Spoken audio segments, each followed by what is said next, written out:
আসসালামু আলাইকুম। আজকে আমি একটা সচেতনতামূলক ভিডিও নিয়ে আসছি। আসলে একটু গল্প করতে আসছি, অনেক দিন গল্প হয় না। আমার একটা ইউটিউব চ্যানেল আছে, আমার নামেই আছে, মুশফিকা মোশাররফ।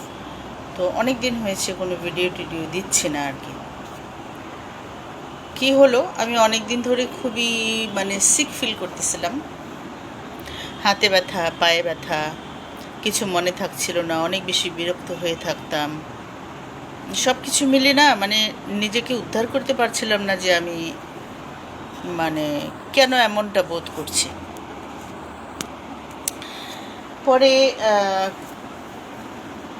মেইন সমস্যাটা ছিল হচ্ছে আমার হাতের সমস্যা, পায়ের সমস্যা। হাতে কি সমস্যা, হাতের এই জায়গাগুলা, এই আঙ্গুলটা সহ খুব পেইন, ভীষণ পেইনটা এমন যে সুই দিয়ে খোঁচা দেওয়া হচ্ছে।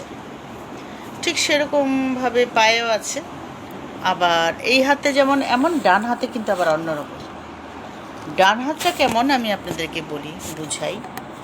এক হাতের তো তালুতে পেইন হচ্ছে, ডান হাতের যে উপরের জায়গাটা, এখানে এখনো একটু এই যে একটু ছিদ্র হয়ে আছে জায়গাটা, এই জায়গাটা ছোঁয়া যাচ্ছে না, একদম খুব শিরশির করছে এবং জ্বলছে। তো এইটা ধরেন প্রায় মাস দুয়েক হবে। আমি কিছুতেই লোকেট করতে পারছিলাম না যে কেন আমার এই সমস্যাটা হচ্ছে বা হওয়ার কি কারণ। তো প্রায় 2 মাস ধরে আমি এই কষ্টগুলো পাচ্ছি, হচ্ছে বেদনা বহন করে যাচ্ছে। এবং একটা জিনিস কি, আমি দেখলাম যে আমার এই ব্যথা বেদনা তো যাচ্ছেই না, বরঞ্চ ওই যে আমার সেই বিরক্তিগুলা, যে মানুষের সাথে বিরক্ত হয়ে থাকছি, ঠিকমতো কথা বলছি না, বেড়াতে যেতে ইচ্ছা করছে না, একটা অবসাদও আমার মধ্যে কাজ করছে। তো আমি ডাক্তারের কাছে গেলাম। ন্যাচারালি আমি বারডেমে, মিরপুর বারডেম ডাক্তারের কাছে গেলাম। যাওয়ার পরে ওনারা টেস্ট করে যেটা বাইর করলো সেটা হচ্ছে যে আমার দীর্ঘদিনের ডায়াবেটিস, এবং বেশ কিছুদিন ধরে আমি নিজেকে যত্ন করিনি এবং অবহেলা করেছি জন্যে আমার পেরিফেরাল নিউরোপ্যাথি ডেভেলপ করেছে। পেরিফেরাল নিউরোপ্যাথি মানে হচ্ছে যে হাতে পায়ে শিরায় উপশিরায় রক্ত ঠিকমতো প্রবাহিত না হলে যে ব্যথাগুলো হয়, সেই জিনিসটা আর কি। খুবই মর্মাহত হয়েছি। এবং আমি আপনাদেরকে জানাই যে সত্যিকার অর্থে আমি বেশ কিছুদিন, 7-8 মাস হবে, ওষুধ খেতে ভুলে যেতাম। ওষুধ না থাকলে ওষুধ আনতে আলসেমি লাগতো। তারপর মনে করেন যে অনেক দিন আমি ডায়াবেটিস মাপিনি, মাপতে আসলে মনে থাকতো না। আমার মেশিনটা ভালো ছিল, তো তারপরেও আমি ডায়াবেটিস মাপতাম না, মনে থাকতো না। তো এগুলো হচ্ছে ধরেন আমার এক ধরনের অবহেলা, নিজের প্রতি অবহেলা, অথবা এটাকে কি বলবো আমি, বলেন তো, এটা কি আসলে কোনো নিজেকে অবহেলা বলবো, নাকি অবসাদ বিষাদও বলতে পারি। আমি হয়তো বা কোনো একটা ডিপ্রেশনের ভিতর দিয়ে যাচ্ছি, সেই জন্য হয়তো এরকমটা লাগতো বা কিছু একটা। তো আসলে ডাক্তার যেটা বললেন সেটাই হচ্ছে যে আমার ডায়াবেটিসটা একদমই কন্ট্রোল হচ্ছিল না, একদমই কন্ট্রোলে নাই, যে কারণে আমার এই অবস্থা। এবং শেষ পর্যন্ত আমি হসপিটালে ভর্তি হলাম। ভর্তি ছাড়া ট্রিটমেন্ট নাই। ভর্তি হওয়ার পরে নার্সদের সেবা যত্নে, ডাক্তারদের পরামর্শে মোটামুটি একটা লাইনে আসলাম। এবং তারা আমাকে প্রায় বেশ কিছুদিন পর, বেশ একটা লম্বা সময় হসপিটালে থেকে আমি বাসায় আসলাম গত শুক্রবার দিন। এই যে গত কয়েকদিন আগে যে শুক্রবার গেল, তখন আসলাম। আচ্ছা, এখন তারা বলেছে যে আমার সুগার লেভেলটা কমলে আমার এই পেরিফেরাল যে নিউরোপ্যাথির ব্যাপারটা যে বলছে, এটা কমবে বা আমি কিছুটা আরাম বোধ করবো, পুরোটা ভালো হব কি না আসলেই জানি না। বাই দিস টাইম কিন্তু আমি অনেক ধরনের থেরাপি এইগুলোর জন্যে, এই হাতে টেন্স, পায়ে টেন্স, তারপরে মেসেজ, তারপরে শর্টওয়েভ, তারপরে তাপমাত্রা, অনেক কিছু নেওয়া হচ্ছে। ফিজিওথেরাপি বলতে যা কিছু হয় সেটা হসপিটালে ভর্তি থেকেও আমি নিচ্ছিলাম, তার আগে থেকেও আমি এসে থেরাপিগুলো নিচ্ছিলাম। তো আমার আসলে বলা আমি কিন্তু এই যে 7-8 মাস ধরে যে নিজেকে অবহেলাটা করেছি, তার মধ্যে সবচেয়ে প্রথম এবং সবচেয়ে বড় যে ভুলটা করেছি সেটা হচ্ছে আমি রেগুলার হাঁটিনি। আমি খুব অ্যাক্টিভ, সারাদিন বাসায় কাজকর্ম করি, অফিসিয়াল কাজকর্ম করি, লেখালেখি করি, খুবই ব্যস্ত থাকি। যদিও বলেছি যে হয়তো আমি কোনো ডিপ্রেশনে ছিলাম কি না জানি না। ডিপ্রেশন তো আসলে হাজার ব্যস্ত থাকলেও মানুষের মধ্যে ডিপ্রেশন আসে। তো যাই হোক, আমি যে হাঁটি নাই দীর্ঘদিন, এই 6-7 মাস ধরে রেগুলার হাঁটা হয়নি, তবে মাঝে মাঝে কিন্তু খুব হাঁটা হয়েছে। তার মানে এগুলো হচ্ছে ইরেগুলার। এই ইরেগুলার জীবনযাপন এবং অনিয়ন্ত্রিত ডায়াবেটিসটাকে আসলে অবহেলা করার কারণে ডায়াবেটিসটা অনিয়ন্ত্রিত হয়ে গেছে, যে কারণে আমার এই পেরিফেরাল নিউরোপ্যাথি বিষয়টা ডেভেলপ করেছে। তো যাই হোক, আমি প্রপার ট্রিটমেন্ট পেয়েছি। বাংলাদেশ আসলে আমি এই মিরপুর 10 নম্বরের যে NHN হসপিটালটা, ন্যাশনাল হেলথ নেটওয়ার্ক, এটাকে বারডেমের অংশ বলা হয়, বারডেমই আসলে। খুব একটু মনে মনে আসলে ভাবতাম কীরকমটা ট্রিটমেন্ট হয় বা কী, যদিও আমার বাবা মা সেখানে ট্রিটেড হন, তাদেরকে ওখানকার ডাক্তাররা দেখেন। তো আমি এবার ভর্তি হয়ে, আমি যদিও অনেক আগে সেখানে দেখাতাম, কিন্তু মাঝখানে আবার ওখানে না গিয়ে অন্যান্য জায়গায় দেখিয়েছি। তো যাই হোক, শেষ পর্যন্ত এখানে যখন আমি ভর্তি থেকে মানে আমার ট্রিটমেন্টটা হলো, তখন আমি কোয়াইট ইমপ্রেসড। প্রত্যেক ডাক্তার এবং ডাক্তার ইউনিট ভীষণভাবে যত্নশীল, এবং ওখানকার যে নার্সেস স্টেশনটা আছে তারাও খুব আন্তরিক ছিল আমার সাথে। এবং শেষ পর্যন্ত যখন আমি বাসায় ফিরলাম, যে নিয়মকানুনগুলো নিয়ে ফিরলাম, সেগুলা মেনটেন করার চেষ্টা করছি। আগেও কিন্তু আমি এগুলো মেনটেন করতাম, কেন জানি ওই 6-7 মাস আমি ভুলে গেছিলাম নিজেকে, আমি মেনটেন করতাম না। তো এখন মেনটেনেন্সের অবস্থাটা এমন হয়েছে যে আমার এখন মনে হচ্ছে যে আগে যেমন করে মেনটেন করতাম তার থেকে দ্বিগুণ হারে করতে হবে, নাহলে আসলে আমি সম্পূর্ণ সুস্থ হব না। তো হসপিটালে যাওয়ার পর আমার মনে হয়েছে আসলে একটা মানুষ অসুস্থ হলে সে ফুল ফ্যামিলির বার্ডেন হয়ে যায়। ফ্যামিলিকে, বাবা মা, ভাই বোন, ইনলস ফ্যামিলি, হাজব্যান্ড, এবং যে কেয়ার গিভার থাকে, যে বাসায় সব সময় আমাকে সব কাজে হেল্প করে, আমি সবার জন্য আসলে বার্ডেন। ইভেন আমি আমার নিজের জন্য নিজে বার্ডেন হয়ে গেছিলাম। কারণ ধরেন যে আমি যে অসুস্থতায় ভুগছি, কষ্ট পাচ্ছি, এটা তো আমি আমার নিজেরটা নিজে ফিল করছি।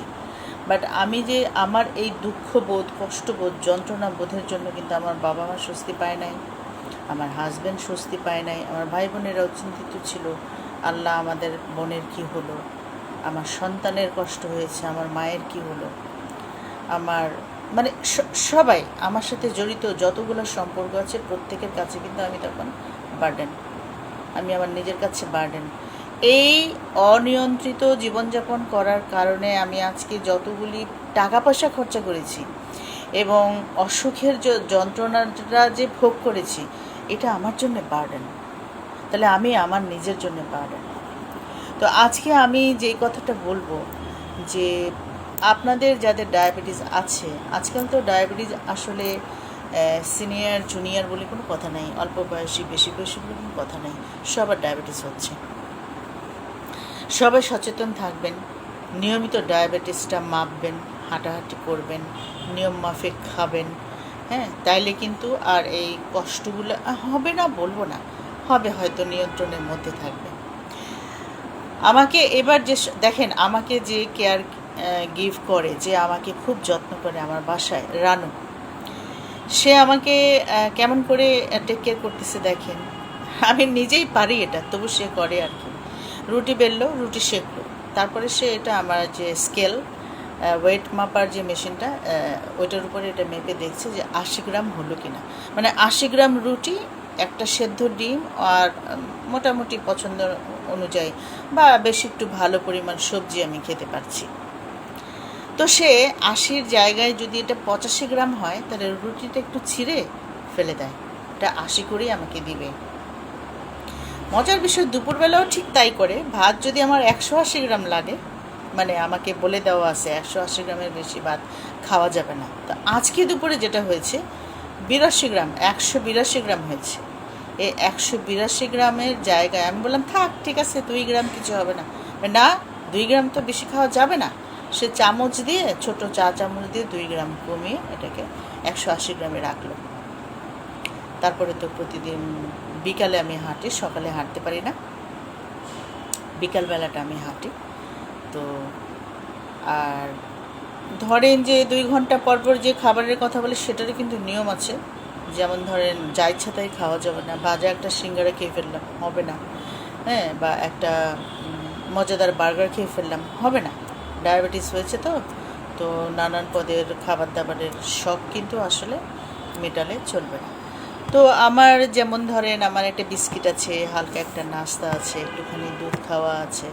তো আমি সেই জিনিসগুলো মেনটেন করি। আমি আশা করব যে যাদেরই ডায়াবেটিস আছে তারা প্লিজ সতর্ক থাকুন এবং ডায়াবেটিসটা মাপুন এবং সেই অনুযায়ী খাওয়া দাওয়াটা মেনটেন করুন, হাঁটাহাঁটিটা বজায় রাখুন, তাহলে সুস্থ থাকবেন। এখন আমি আরেকটা জিনিস দেখাই মাপামাপির ব্যাপারে। দেখেন, এটা আসলে আমি কোনো ব্যাড রিভিউ দেওয়ার জন্য বলছি না। এটা হচ্ছে আমার একটা ডায়াবেটিস মাপার চেক মিটার আর কি। এটা দিয়ে ডায়াবেটিসটা মাপা যায়, আপনাদেরকে দেখাই। এটা হচ্ছে আমার মেশিনটা। এটার জন্যে আমার, এটা সিনোকেয়ার, এটার জন্য আমার এই হলো স্ট্রিপ। এটা দিয়ে আমি ডায়াবেটিস মাপছি এবং এরকম করে মেপে খাচ্ছি। আপনি জানেন আমার ডায়াবেটিস আসতেছে 18, 17, 19, 22, 26। তো আমি ভেবে পাই না যে আমি এত মেপে খেয়ে, এতটুকুন হেঁটে আমার কেন 18, 19 ডায়াবেটিস হবে। আমার হাজব্যান্ড তখন বললো, ঠিক আছে একটা কাজ করো, চলো কোনো ফার্মাসিতে আমরা মেপে দেখি তোমার ডায়াবেটিসটা, আমার মেশিন ঠিক আছে কিনা। তা আমি 2টা ফার্মেসিতে যেয়ে মাপলাম, 2 জায়গায় গিয়ে মেপে দেখি after breakfast, after 2 hours of breakfast আমার ডায়াবেটিস আসতেছে 9.5। আরেকটাতে গেলাম, সেখানেও আসলো 9.7। ওয়াইরেস বাসায় আমি দেখতেছি আমার ডায়াবেটিস হচ্ছে 19 বা 21 এরকম। তার মানে মেশিনটাতে প্রবলেম আছে। তো এখানে কিন্তু সচেতনতার একটা বিষয় আছে। আপনারা যে মেশিনটা ব্যবহার করবেন, প্লিজ মেশিনটা ঠিক আছে কিনা একবার চেক করে নেবেন। ধরেন আমাকে যে 21 দেখাচ্ছিল, আমি যদি আমার নিজস্ব চিন্তায় আমি যদি ইনসুলিনটা বাড়িয়ে দিতাম, খাবারটা আরেকটু কমিয়ে দিতাম, আমি তো 0 চলে যেতাম। তো আমার মৃত্যু তো হতে পারতো, একটা রোগীর মৃত্যু কিন্তু হতে পারতো। তো সেই ক্ষেত্রে আমি বলবো ডায়াবেটিস চেকার যে মেশিন, এই জিনিসটাকে আসলে দেখে শুনে কিনতে হবে। আমি কোনো কোম্পানির বা কোনো কিছুর ইয়ে করছি না, এটাকে কি বলে, অ্যাডভার্টাইজমেন্ট করছি না, বাট যেটা আমাকে কষ্ট দিয়েছে সেটা যাতে না হয় সবার সাথে। যাতে আমরা যেমন অনেক সময় ডায়াবেটিস নীল হয়ে মারা যাই, আসলে মেশিন কিন্তু অনেক সময় দায়ী থাকে। আমি নিজের বেলায় যেটা দেখলাম, আমি তো আজকেই খাবার অর্ধেক কমিয়ে দিয়েছিলাম, তারপরে ভাবছিলাম দুপুর থেকে ডায়াবেটিস বাড়িয়ে নিব, ইনসুলিনটা বাড়িয়ে নিব, তাহলে কি হতো, আমি তো 0-তে চলে যেতাম। হ্যাঁ, আমি যদি 0-তে যেতাম তাহলে কি হতো ঘটনাটা বলেন তো, আবার আমাকে হসপিটালাইজড হইতে হতো। তাহলে দেখেন আমার আজকের এই কথা বলার উদ্দেশ্য হচ্ছে যে ডায়াবেটিস হলে আসলে নিয়মিত চেক করতে হবে, মেশিনটা ভালো দেখতে হবে, হাঁটতে হবে, খাবার যেভাবে বইতে বলা আছে, ডায়াবেটিস বই হচ্ছে এই যে ডায়াবেটিসের বই, এটাই ডায়াবেটিসের বই। এটার ভেতরে লেখা আছে কি পরিমাণ খেতে হবে, কি ফল খাওয়া যাবে, কি ফল খাওয়া যাবে না, অনেক ফলের ছবি টবি দেওয়া আছে। ইনসুলিন কোথায় দেওয়া হয়, কিভাবে দেওয়া হয় সেগুলি বলা আছে, খাওয়ার পরিমাপগুলি বলে দেওয়া আছে, এই অনুযায়ী খেতে হবে। আসলে খামখেয়ালি করলে হবে না। খামখেয়ালি করলে সত্যিকার অর্থে ডায়াবেটিস থেকে মুক্তি না, ডায়াবেটিস থেকে আমরা হয়তো মুক্তি পাবো না, বাট ডায়াবেটিসের যে কষ্টগুলো আছে, যে যন্ত্রণাগুলো আছে, সেই জায়গা থেকে আসলে নিজেকে একটু দূরে রাখতে পারবো, একটু সেফ রাখতে পারবো। তো আজকে অনেক দিন পর আমি একটা ভিডিও দিলাম। এই ভিডিওটা নিশ্চয়ই আমি আমার ইউটিউব চ্যানেলে আপলোড করব। আপনাদের সবার কাছে আমার একটা মানে খুব বেশি অনুরোধ করছি না, তবে আপনাদের কাছে বিনীতভাবে বলছি, আমার চ্যানেলটা অনেক বেশি চলছে না, কেবলই আমি এটাকে স্টার্ট করেছি। আপনারা এটা সাবস্ক্রাইব করবেন, দেখবেন আমি কি বলছি, শুনবেন। যদি আমার বলার কোথাও কোনো কিছু জানার থাকে আমাকে প্রশ্ন করবেন, আমার কোনো ভুল তথ্য থাকলে আমাকে ধরিয়ে দেবেন, আমার পাশে থাকবেন, আশা করি আমার পাশে থাকবেন।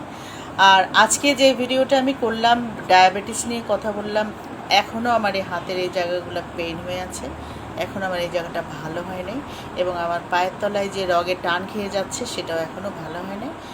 আমি আশা করছি হয়তো আমার সুগার লেভেল আরও বেশি মানে নিচে নামলে তারপরে হয়তো আমার এই নিউরোপ্যাথির যে যন্ত্রণা, এটা থেকে আমি মুক্ত হব ইনশাল্লাহ। তো আমি সবার কাছে দোয়া চাই, এবং সব ডায়াবেটিস রোগীদের জন্যে, বাবা মা ভাই বোন বয়স্ক অল্প বয়স্ক সবার জন্য আমার দোয়া থাকতো। আমিও সবার কাছে আসলে দোয়া চাই।